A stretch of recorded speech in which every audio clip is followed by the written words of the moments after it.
Irmãos, nesse momento eu gostaria que vocês abrissem as suas Bíblias, Salmo 51.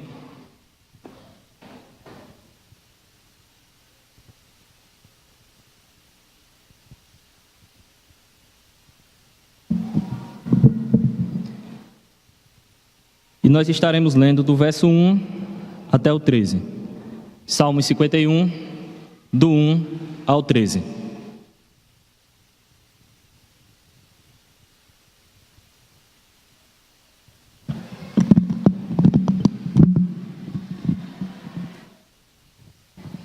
Amém? Diz o seguinte o texto: Tem misericórdia de mim, ó Deus, segundo a tua benignidade. Apaga as minhas transgressões, segundo a multidão das tuas misericórdias. Lava-me completamente da minha iniquidade e purifica-me do meu pecado. Porque eu conheço as minhas transgressões e o meu pecado está sempre diante de mim. Contra ti somente pequei e fiz que aos teus olhos é mal, para que seja justificado quando falares e puro quando julgares. Eis que em iniquidade fui formado, e em pecado me concebeu minha mãe. Eis que amas a verdade no íntimo, e no oculto me fazes conhecer a sabedoria. Purifica-me com hisopo, e ficarei puro. Lava-me, e ficarei mais alvo do que a neve. Faz-me ouvir júbilo e alegria, para que gozem os ossos que tu quebraste. Esconde a face dos meus pecados, e apaga todas as minhas iniquidades. Cria em mim, ó Deus, um coração puro, e renova em mim um espírito reto. Não me lances fora da tua presença, e não retires de mim o teu Espírito Santo. Torna a dar-me a alegria da tua salvação, e sustém-me com um espírito voluntário. Então ensinarei aos transgressores os teus caminhos, e aos pecadores a ti se converterão. Pai, nós queremos te agradecer, pois essa é a tua palavra, ó Deus. Somos gratos, ó Pai, porque ela é viva e eficaz, Senhor. Somos gratos porque o Senhor deixou a tua palavra, ó Deus, para que pudesse se comunicar com cada um de nós, ó Pai. E quantas lições maravilhosas nós podemos tirar dela, Senhor. Queremos te pedir nessa manhã que o Senhor possa estar tocando na vida de cada um, ó Deus. Que o Senhor me use, ó Pai, de acordo com a tua vontade, para falar somente aquilo que o Senhor quer, ó Deus. Que a minha boca, ó Pai, seja instrumento nessa manhã para transmitir a mensagem para o teu povo. No nome de Jesus. Amém. Irmãos, como a irmã Maria José acabou de falar, a Bíblia é realmente um livro fantástico, porque nela a gente encontra exemplos para diversas áreas na nossa vida. É interessante como a gente vê a capacidade que Deus utiliza diversas pessoas. A gente vê a maneira como Deus usou Abraão, a maneira como Deus usou Moisés. Quando foi o mês da juventude, que a gente colocou para Sara, Jameson e eu pregar, a gente decidiu que cada um falasse a respeito de um jovem. Porque, como a irmã falou, a gente encontra diversos exemplos na Bíblia, inclusive exemplos de jovens que foram tremendamente usados por Deus.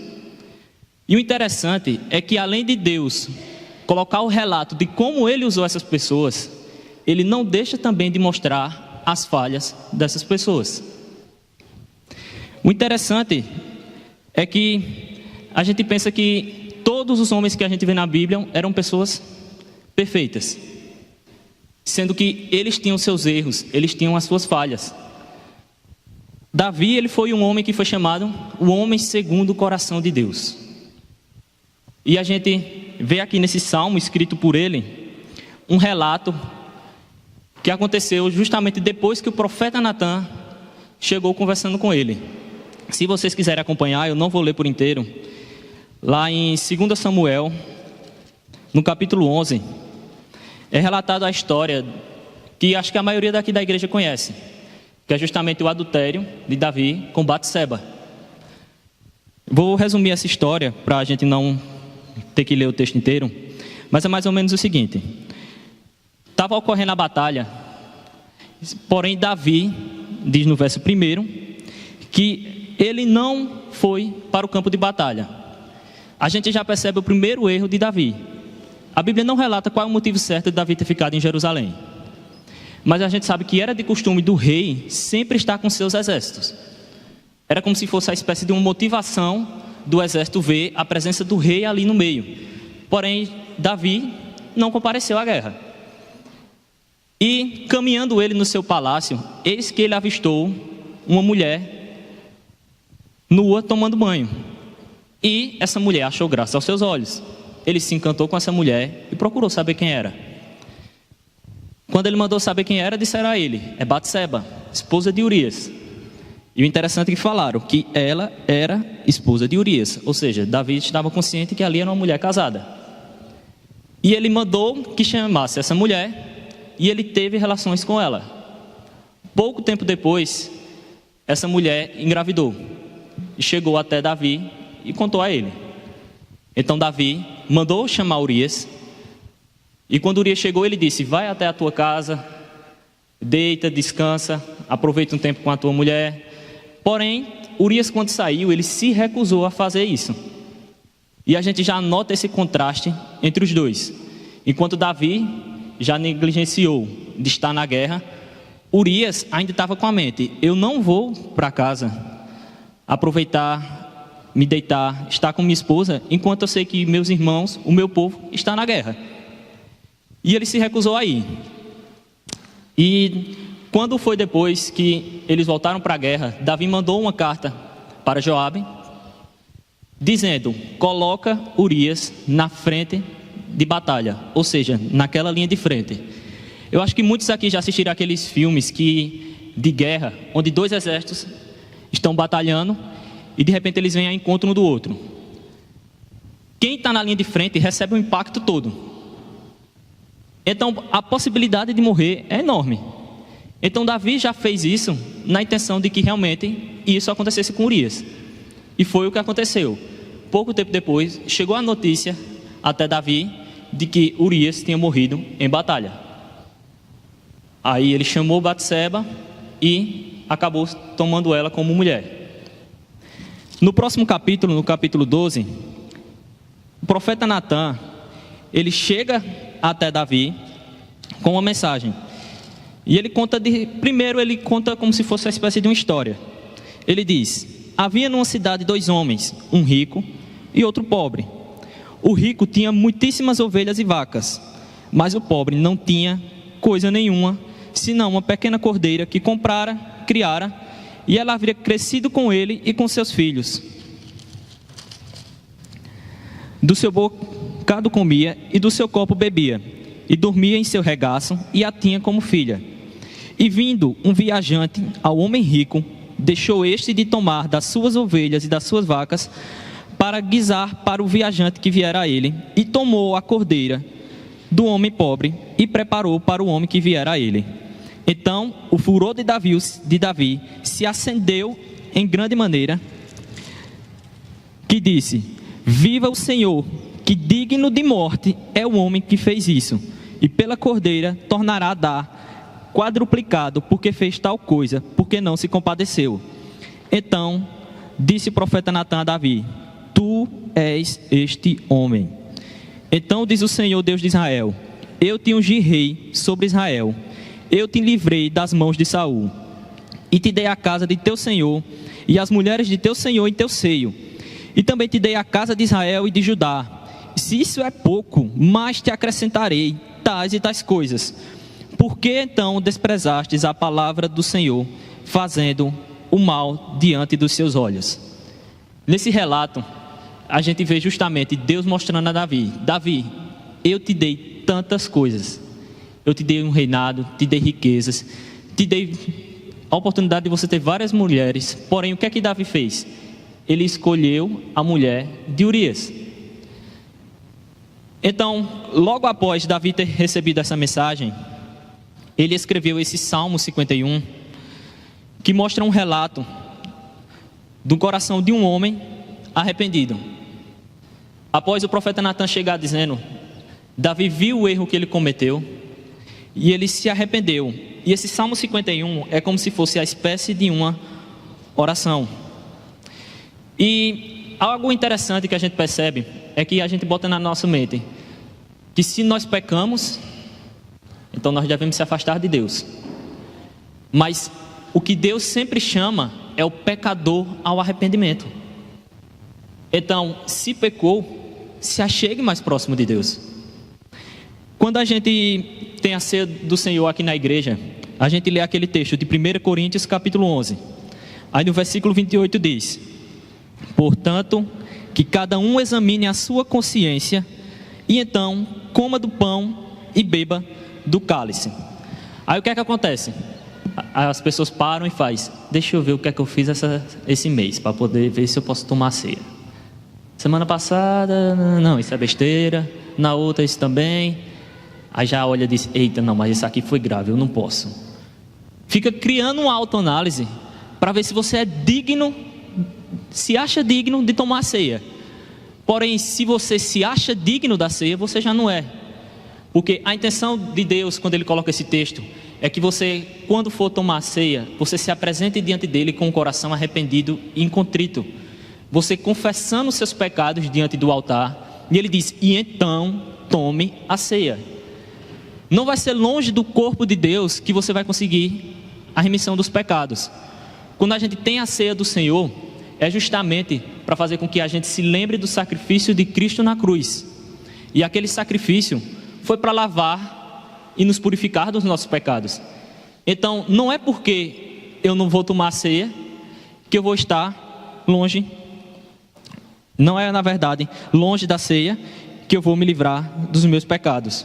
Porque a gente às vezes exalta tanto o pecado, a gente prega sobre o pecado. Não estou dizendo que é errado. Obviamente a igreja deve sim alertar a respeito do pecado. A gente viu que Jesus disse que quando Ele veio, Ele não veio para abolir a lei. Mas a gente tem que lembrar que muito maior que o pecado é a graça redentora de Jesus. A palavra de Deus diz lá em Romanos capítulo 5, verso 20: pois onde abundou o pecado, superabundou a graça. Isso quer dizer o quê? Que quanto mais eu peco, mais eu recebo graça? Então, vamos pecar? Não. Isso quer dizer o quê? Que o poder de Deus é muito maior do que qualquer pecado seu. Então, esse Salmo 51, ele mostra a oração de um homem arrependido e traz para a gente uma lição sobre como nós devemos nos apresentar perante o Senhor. E a gente vai analisar alguns versículos desse capítulo, não todos, para a gente não poder demorar muito. E no versículo 1 diz o seguinte: se vocês quiserem voltar lá para o texto de Salmos, para a gente poder estar analisando cada texto. O versículo 1 diz: por causa do teu amor, ó Deus, tem misericórdia de mim. Por causa da tua grande compaixão, apaga os meus pecados. Interessante é que Davi, ele inicia aqui essa sua oração não com altos louvores, não enaltecendo e engrandecendo o nome do Senhor, mas ele reconhecendo que o seu pecado o afasta de Deus. Em Isaías 59:2 diz: mas as suas maldades separam você do seu Deus. Os seus pecados esconderam de vocês o rosto dele, e por isso ele não os ouvirá. Então Davi sabia que enquanto ele não mostrasse um coração totalmente arrependido diante de Deus, o Senhor não iria escutar as suas orações. Então ele sabia que, a princípio, o que ele deveria fazer era reconhecer realmente a sua falha e o seu erro. A gente sabe que às vezes as pessoas vêm aqui na frente, abrem a boca, fazem uma oração linda, maravilhosa. Essa oração pode chegar até encantar a gente, mas Deus sonda o coração de cada um, e Ele sabe se aquela oração está sendo sincera ou não.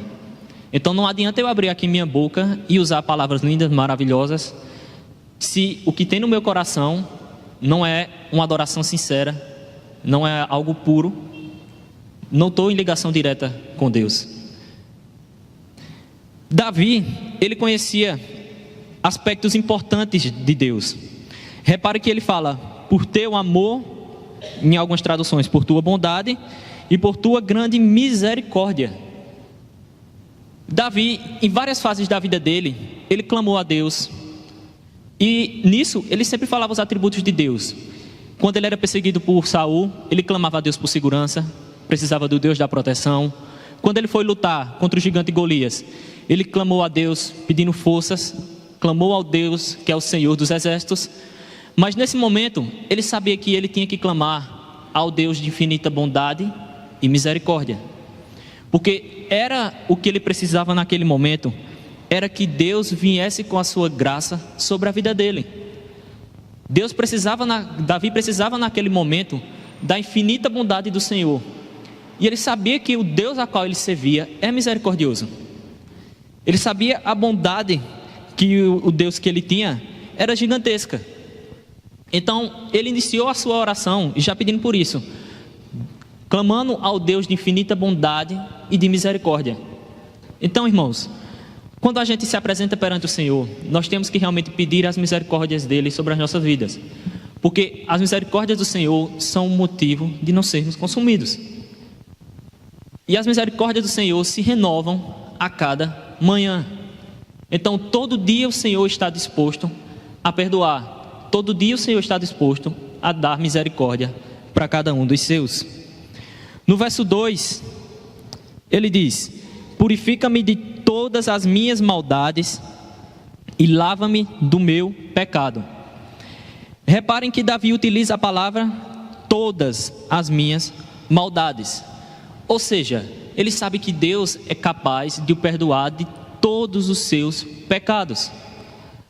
Independente de qual seja o pecado, se você se apresentar ao Senhor com o coração arrependido verdadeiramente, Ele é capaz de perdoar. Quando a gente vê pecado imperdoável, você diz: mas tem a blasfêmia contra o Espírito Santo. Bota uma coisa na sua cabeça: ninguém que pede perdão a Deus com o coração arrependido blasfemou contra o Espírito Santo. Porque a blasfêmia contra o Espírito Santo é você não aceitar Jesus em seu coração, negar a existência dele. É você chegar e rejeitar a Deus. Essa é a verdadeira blasfêmia que você pode cometer contra o Espírito. Então, todos os pecados que você realmente se arrepende e apresenta perante o Senhor, Ele está disposto a lhe perdoar. E o título que eu dei para essa mensagem é que não há alívio como o arrependimento. Porque eu tenho certeza que muitos aqui que já se apresentaram perante o Senhor com o coração arrependido e experimentaram o perdão de Deus, eu tenho certeza que sentiram naquele momento um alívio, um grande alívio espiritual na sua vida. E não há alívio melhor do que o arrependimento. Para quem gosta de tomar banho, eu acho que muitos aqui sabem, chega cansado do trabalho, vai tomar aquele banho, tira aquela sujeira toda, aquele suor, você sente que tirou uns 3 quilos ali naquele banho, foi aí por água abaixo. Da mesma maneira é quando o Senhor vem e purifica, Ele nos limpa dos nossos pecados, você se sente mais leve, você sente um alívio tremendo. Ele faz com que o nosso coração fique puro, que o nosso coração fique mais alvo do que a neve, irmãos.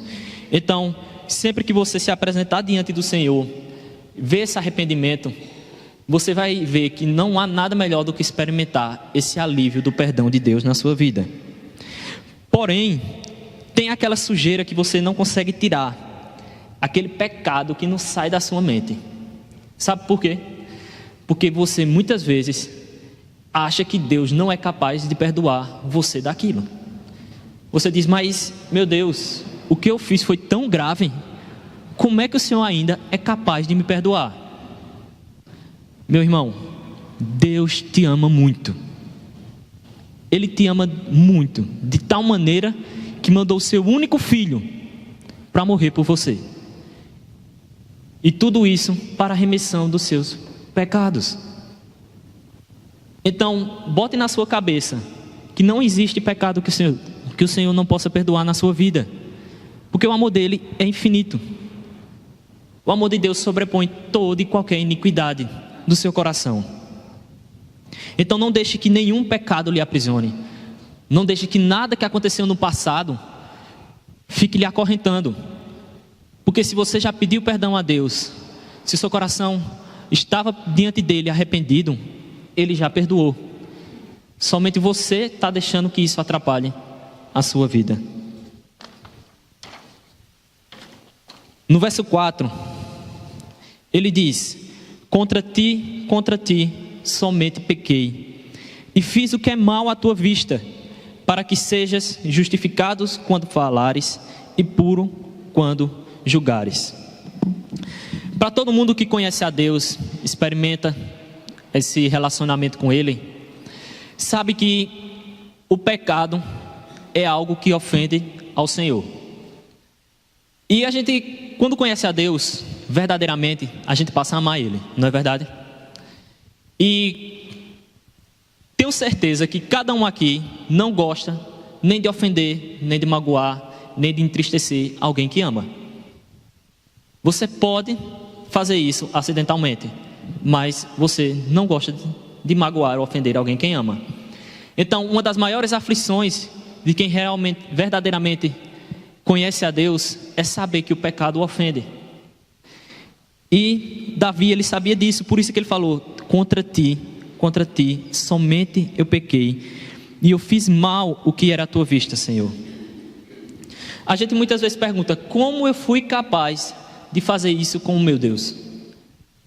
Não adianta a gente dizer que o pecado não é bom, porque se o pecado não fosse bom, ninguém era tentado. Depois que passou, vem o arrependimento, e vem aquele peso na consciência, o Espírito Santo lhe incomoda, e você realmente vê a ofensa que você fez a Deus. Quando a gente lembra o episódio de José, quando ele estava na casa de Potifar, quando a mulher tentou agarrar José, uma das palavras dele foi, em Gênesis 39:9, como poderia eu então cometer algo tão perverso contra o meu Deus? José sabia que a pior coisa que ele poderia cometer era ofensa ao Senhor. E ele sabia que essa ofensa a ele pode causar a separação dele com Deus. E o pior castigo que nós podemos ter é a separação eterna de Deus. O pior castigo que cada um de nós podemos ter é a separação eterna de Deus. E é interessante que a gente esquece que a eternidade é algo gigantesco, enquanto essa vida comparada a ela não é nada. Porém, esse curto tempo aqui é o que influencia toda a eternidade. Então, nós temos que tomar cuidado com nossas escolhas. Como o irmão falou aqui na oração dele, o irmão Luciano, realmente é impossível a gente não pecar, porque nós somos carne, a gente é carne. E como o apóstolo Paulo fala lá em Romanos 7, 18 e 19, no verso 19 principalmente ele diz: porque não faço o bem que quero, mas o mal que não quero, esse eu faço. A nossa carne, ela é tendenciosa para o mal. Então, a gente vai pecar, vai cair, vai vacilar. Porém, Deus está disposto a perdoar quando a gente apresenta a Ele com o coração arrependido. Então, o que a gente pode fazer? É a cada dia tomar cuidado com as nossas ações e com nossas escolhas. Lá em Provérbios 9:10 diz: o temor ao Senhor é o princípio da sabedoria. Você respeitar a Deus, você amar a Deus, vai gerar em você sabedoria para tomar as suas decisões e as suas escolhas. Quando você estiver mediante a uma decisão, a uma tentação, você vai lembrar: eu vou ofender a Deus quando eu fizer isso. Você vai lembrar que aquilo que você vai fazer vai atingir diretamente o seu relacionamento com Deus. E você, naquele momento, vai ter que tomar a decisão: eu vou preferir estar em comunhão com meu Deus ou estar em comunhão com minha carne? Então, o temor a Deus vai lhe conceder sabedoria para você tomar essas decisões. Então, por isso que muitas vezes quando eu oro, eu peço ao Senhor: Deus, faz de mim a cada dia mais um homem temente ao Senhor. Que a cada dia eu tema mais a Ti, porque eu sei que a partir do momento que eu temer mais a Deus, eu vou ter sabedoria para tomar as minhas decisões. E aí sim, essas decisões que eu vou tomar vai influenciar diretamente na eternidade, onde um dia, em nome de Jesus, toda a igreja estará reunida com Ele. Amém? No versículo 5 diz: eis que em iniquidade fui formado, e em pecado me concebeu a minha mãe. Davi reconheceu sua natureza pecaminosa. Como eu falei agora há pouco, nós somos carne. Nesse texto, é como se Davi dissesse: a carne, o pecado faz tão parte de mim como a carne e o sangue do meu corpo. Essa nossa natureza pecaminosa só pode ser vencida através do Espírito Santo. Nunca pode ser vencida através das nossas próprias forças. A gente não tem força para nada. Tudo que a gente precisa provém de Deus. Não adianta eu dizer que eu vou vencer o pecado com a minha própria força. Da outra vez que eu falei aqui sobre Daniel, eu até citei que um dos maiores erros que um crente pode cometer é de dizer que está pronto para vencer toda e qualquer tentação e ir de cara contra ela. Porque você vai falhar. Nós temos sempre que reconhecer que somos fracos. Mas maior é o que está em nós do que o que está no mundo. Então, quando nós estamos fracos, aí sim nós estamos fortes. Porque o poder de Deus se aperfeiçoa nas nossas fraquezas. Então, nós devemos fortalecer o nosso espírito para que assim a gente possa vencer as tentações da carne. No verso 6 diz: eis que amas a verdade no íntimo, e no oculto me fazes conhecer a sabedoria. Deus, Ele é a nossa única fonte de verdade transformadora. Em nosso íntimo é onde nós somos mais vulneráveis à mentira. Se a gente deixar que a nossa vida seja guiada pelo nosso coração enganoso, porque é isso que nosso coração é. Nosso coração é enganoso. Então realmente a gente vai vacilar muito. A gente sabe que todos os pecados exteriores, praticamente quase todos, procedem da prática interior de acreditar nesse coração que é enganoso. Porém, nesse texto diz: eis que ama a verdade no íntimo, que é o íntimo do nosso ser. Porém, a única pessoa que pode plantar a verdade dentro do nosso coração é Deus. Por isso que Davi fala nessa oração: eu sei que tu amas a verdade no íntimo. E ele pede ao Senhor que semeie essa verdade dentro do coração dele. Porém, Deus só vai semear essa verdade no seu coração se você ceder espaço para Ele. Eu costumo dizer sempre que Deus é um Deus ciumento, porque Ele não trabalha dividindo espaço. Ele diz: olha, ou o seu coração é totalmente meu, 100%, ou ele não é. Se você não me entregar seu coração por completo, eu não posso trabalhar nele. Não adianta você dizer: Deus, está aqui, ó, metade é do Senhor e a outra metade é do mundo. Não tem condição de você fazer isso. Tem uma ilustração que é bem interessante, que tem um homem em cima do muro. De um lado tem a espécie de um anjo e do outro como a espécie de um demônio. Aí de repente está o anjo: vem, desce, desce, chamando ele pro lado dele. E do outro lado está o demônio calado. Aí o cara que estava em cima do muro olha para ele e pergunta: por que você não pede para que eu desça também para o seu lado? Aí ele diz: porque o muro é meu. Irmãos, a gente não existe meio termo com Deus. Não existe essa história de crente Raimundo, pé na igreja e pé no mundo. Você tem que estar com os dois pés, com cabeça, com o corpo inteiro na igreja. Você tem que estar envolvido por completo com o Senhor. Você tem que ser totalmente entregue a Deus. Não adianta eu dizer: eu vou entregar a Deus apenas uma parcela da minha vida e a outra quem vai cuidar sou eu. Não. Deus, Ele deseja todo o seu coração. Ele deseja que você se entregue por completo. E eu garanto a você que se você se entregar por completo nas mãos dEle, Ele vai fazer uma transformação maravilhosa na sua vida. Deus, Ele sempre diz a verdade. Ele sempre nos mostra a verdade. Mas o problema é que muitas vezes a gente não quer ouvi-la. Porque é aquela velha história: a verdade dói. Aí a gente começa a ignorar a verdade que Deus planta no nosso coração. A gente prefere viver de acordo com as mentiras e as enganações do nosso coração do que atentar às verdades que Deus coloca. E o interessante é que na parte B ele diz: no oculto me fazes conhecer a sabedoria. E é justamente essa verdade que Deus implanta no nosso coração que vai gerar essa sabedoria na vida de cada um. Irmãos, você pode conhecer a Bíblia de trás para frente, mas se você não souber colocar em prática, não vai passar de conhecimento. E o conhecimento sem sabedoria não vale de nada. Você tem que saber colocar em prática aquilo que você conhece. Não adianta eu dizer, eu sei a Bíblia de Gênesis a Apocalipse, mas eu não aplico ela na minha vida.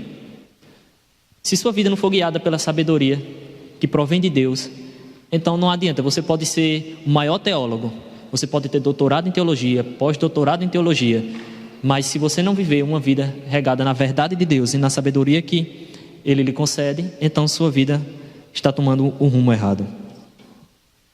A gente vai pular agora para o verso 10, que diz: cria em mim, ó Deus, um coração puro e renova em mim um espírito reto. Nesse texto, a palavra hebraica utilizada para cria é bara. E essa mesma palavra é utilizada lá no início, em Gênesis, capítulo 1, versículo 1, onde diz: no princípio criou Deus. E o interessante é que essa palavra denota o quê? Algo que somente Deus pode criar. Ou seja, se refere a produções inteiramente novas. Então, a partir do momento que Davi utiliza isso, ele está dizendo o quê? Que somente Deus, o Deus da criação, citado lá em Gênesis, é o Deus que pode lhe dar um coração puro. Somente Ele pode criar um coração puro em cada um de nós. Não adianta ser pelo nosso próprio esforço, não adianta ser pelas nossas próprias forças. Somente Deus pode criar em nós um coração puro e um espírito reto, renovado. E Davi relatou essa carência, a carência de algo que somente Deus podia lhe dar. Durante essa sua oração, ele percebeu que um coração puro nunca vem naturalmente. Coração puro só vem perante Deus. Somente Ele pode criar em nós um coração puro. No versículo 11 diz: não me lances fora da tua presença e não retires de mim o teu espírito. Particularmente, essa é uma das partes mais lindas que eu achei dessa oração de Davi. Porque Davi, em muitos momentos da sua vida, ele tinha experimentado a presença de Deus. Ele sabe como é estar na presença de Deus. E acredito que muitos aqui também sabem como é maravilhoso estar na presença de Deus.